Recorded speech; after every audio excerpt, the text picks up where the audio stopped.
Berqarar dowlatyň täze ýamynyň galkynşyda oruna gahrman arkadamyzyň, ýurdumyzyň medeniyet ulgamyny ösdürmek boýunça asylly başlangyçlary häzirki wagtda hormatly prezidentimiz tarapyndan üstünlikli durmuşa geçirilýär.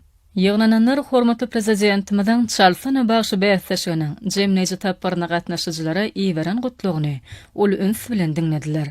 Sahnada Dowtaç sadyny lan çykyşlaryna giň orun berildi. Çalynan halk fazlaryna halkymyzyň milliligi, durmuş felsefesi we ruhy dünýäsi öz beýan taşýar. Dörejilik bäsleşigine 18-35 ýaş aralygyndaky ýerine ýetirjilen gatnaşmagy ýurdumyzda ýaşlar baradaky aladanyň döwlet siýasatynyň ileride tutulýan ogurlarynyň berdiginiň suwutnamasydyr.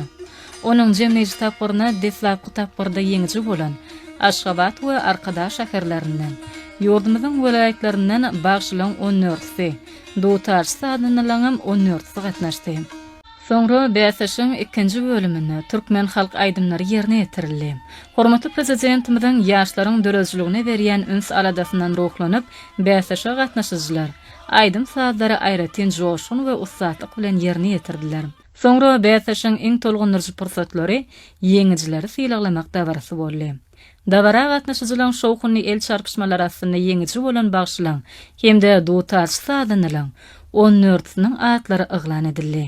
Türkmenistanyň prezidentiniň türkmeniň altyn asratly bayragyny alma urnaky bäsleşiň çäklerini Dowtaç bagşy sadynyň arasynda geçirilýän çalsana bagşy bäsleşiginiň jemleýici tapyryna gatnaşyp ýeňiji bolanlara Türkmenistanyň prezidentiniň altyn zynjyry goşuldy.